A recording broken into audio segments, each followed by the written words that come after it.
अक्सर लोग मुझसे पूछते हैं कि नबील भाई दुबई में जो है वो हायर सैलरीज हम कैसे ले सकते हैं कि अगर कोई हम एमएनसीज के अंदर कैसे जा सकते हैं, हम बड़ी बड़ी कंपनीज के अंदर कैसे जा सकते हैं। मैंने अभी 1 डेढ़ महीने पहले एक वीडियो भी बनाई थी जो काफ़ी वायरल हो गई थी। उसमें मैंने यही बताया था कि यहाँ पे 4 से 5 टाइप की कंपनीज होती हैं।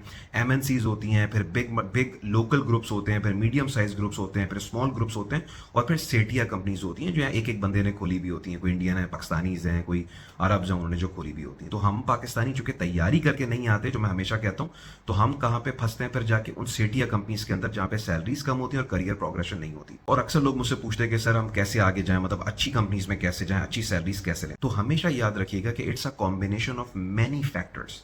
और अगर मैं उसको कंक्लूड करूंगा तो 3 से 4 चीजें होती हैं।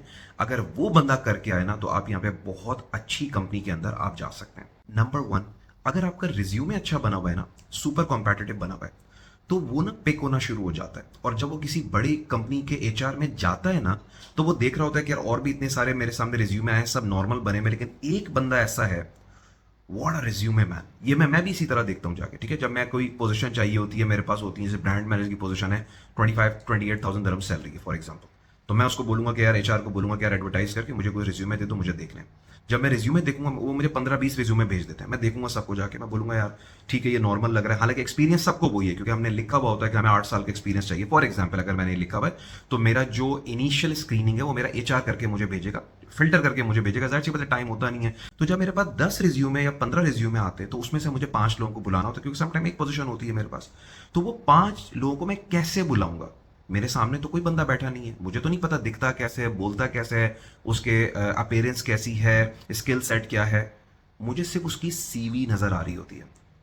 अगर सीवी प्रॉपर बनी हुई होगी, टॉप की सीवी बनी हुई होगी, तो वो स्टैंड आउट कर जाएगी कंपटीशन के अंदर। मैं ये बात कई बार बता चुका हूं, आपको नहीं पता, हालांकि मैं ये बार बार बताते रहता हूँ ये बात, लेकिन अभी भी लोग सीवी को प्रॉपर नहीं बनाते। आज भी जब मेरे पास रिज्यूम आता है, मैं कहता हूँ यार क्या है यार, मैं इतनी वीडियोस बनाता रहता हूँ यार, ये इतनी। अब आप सोचें किसी को 28,000 दरम की पोजीशन उस बंदे से मिस हो गई जस्ट बिकॉज वो सीवी मेरे सामने आई, it is not leaving any impression.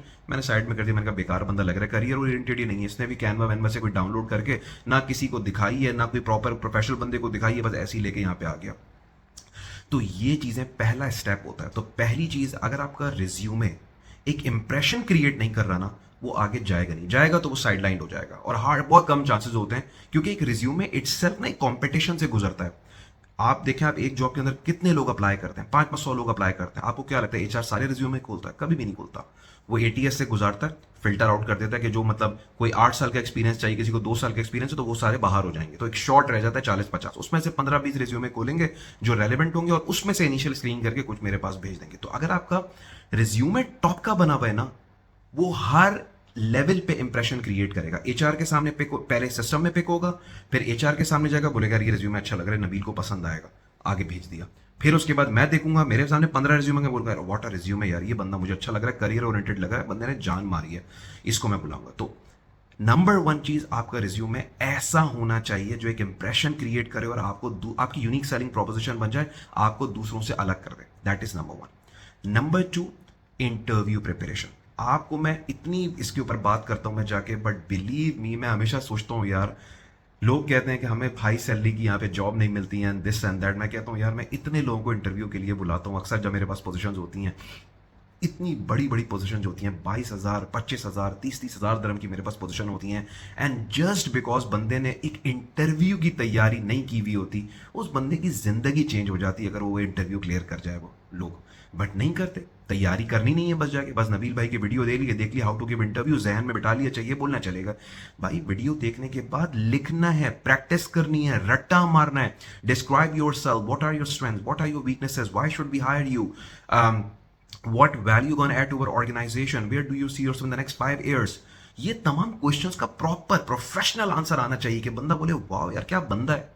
मैं अगर 100 इंटरव्यू ले चुका हूं ना, 100 में से आज तक कोई एक बंदा ऐसा नहीं आया जो मैं बोलूं यार क्या बंदा है, प्रिपेयर करके आया। एक बंदा भी नहीं ऐसा, कैन यू बिलीव दैट। और आखिर में फिर कंपेल होकर मुझे कोई एक जो समझ में आ रहा होता, मुझे उसको हायर करना पड़ जाता। तो ये 2 चीजें मैं आपको बता रहा हूं कि अगर आपने 2 चीजें की ना, ये it will pave the way for you to go to multinational और बिग लोकल ग्रुप्स। और तीसरी चीज ये है कि नेटवर्किंग। मैंने इस पे वीडियो बनाई हुई यूट्यूब के ऊपर, how to do networking in Dubai. जाएं मेरी वीडियो देखें, नेटवर्किंग की टेक्निक्स हैं। नेटवर्किंग ये नहीं होती कि जब आप दुबई के अंदर आए तो जो आपके जानने वाले हैं, आपके कॉलीग्स, एक्स कॉलीग्स हैं, कोई कोई फ्रेंड्स हैं, रिश्तेदार हैं, उनको आप सीवी दें। ये तो आप कर ही रहे हैं जाके।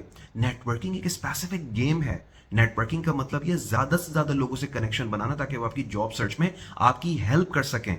स्पोर्ट्स नेटवर्किंग एक तरीका है, अच्छी जगह पे जाएं एक तरीका है, मीटअप.com एक तरीका है। मैंने बहुत सारे तरीके मेरी वीडियोस में आप जाके देख सकते हैं। So the whole point is कि आप जब इस मार्केट के अंदर आते हैं ना, तो आपको अपने आप को एक सुपर कॉम्पिटिटिव कैंडिडेट के तौर पे प्रेजेंट करना है अपने यहाँ पे, ठीक है। यूनिक सेलिंग प्रोपोजिशन बनानी है, वो चीजें जो बाकी दुनिया के पास नहीं है आपके पास है। वो कैसे पता चलेगा? रिज्यूमे जब आपका करेगा, स्टैंड आउट करना चाहिए। इंटरव्यू के लिए आपको कोई बंदा बुलाए, स्टैंड आउट करना चाहिए। इस पूरी जॉब सर्चिंग को एक्सपर्टाइट करने के लिए नेटवर्किंग ज्यादा से ज्यादा करें। जब आपका रिज्यूमे अच्छा बना हुआ होगा, जैसे मैंने बताया कि किसी के भी हाथ में जब बोलेगा वाह यार क्या रिज्यूमे बना हुआ है, तो आप ये देखें कि वो रिज्यूमे आप ये नहीं चाहेंगे कि ज्यादा से ज्यादा लोगों के पास जाए। सो सर्टेन वेज हैं कि जिसके थ्रू आप लोगों से नेटवर्क करते हैं, कनेक्ट करते हैं, और उसके फिर फायदा क्या होता है कि फिर आपको जॉब मिलने के चांसेस बढ़ जाते हैं। जो अगर आपको हायर सैलरीज चाहिए ना, so it's all about the basics only. Resume top का बना हुआ, कम्युनिकेशन स्किल्स अच्छी हो, इंटरव्यूइंग स्किल्स जबरदस्त हो, और उसको ऑन टॉप ऑफ दैट आप नेटवर्किंग टिका के यहाँ पे कर रहे हो। अगर आप ये सारी चीजें कर रहे हैं ना, बिलीव मी, आप जो यहाँ पे सैलरी ले सकते हैं ना, ये जो मैं 4,000 5,000 दिरहम बताता हूँ ना, मैं लोगों को वर्ड्स के लिए प्रिपेयर करता हूँ, क्योंकि मुझे पता है किसी ने तैयारी करके नहीं आना। वरना अगर जो अच्छे लोग यहाँ पे आते हैं ना, मेरे सेशंस भी लेके और उसके अलावा भी मैंने लोगों को देखा है, मेरे सेशन से तो खैर अभी तक सबसे हाई सैलरी 20,000 दिरहम लगी है बंदे की, फिर एक की 15,000 दिन लगी, फिर 12,000, 10,000, 14,000, ये तो कॉमन है जो लोगों की लगती है यहाँ पे। बट मैं लोगों को वर्स्ट के लिए प्रिपेयर करता हूँ कि अगर आपकी इतनी ना भी लगे ना, तो कुछ अर्से बाद वहां पहुंच जाएंगे। But if you really want to start your career from a multinational और from a good company, then you have to work on these three factors which I have mentioned.